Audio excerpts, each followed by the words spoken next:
Latch pull down, reverse grip.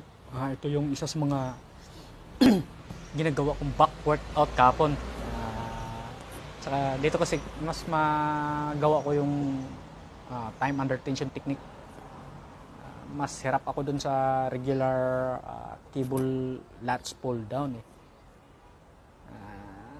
Di ko alam kung anong dahilan, pero dito kasi mas komportable ako, magawa ko yung kung ano yung gustong technique kong gawin o anong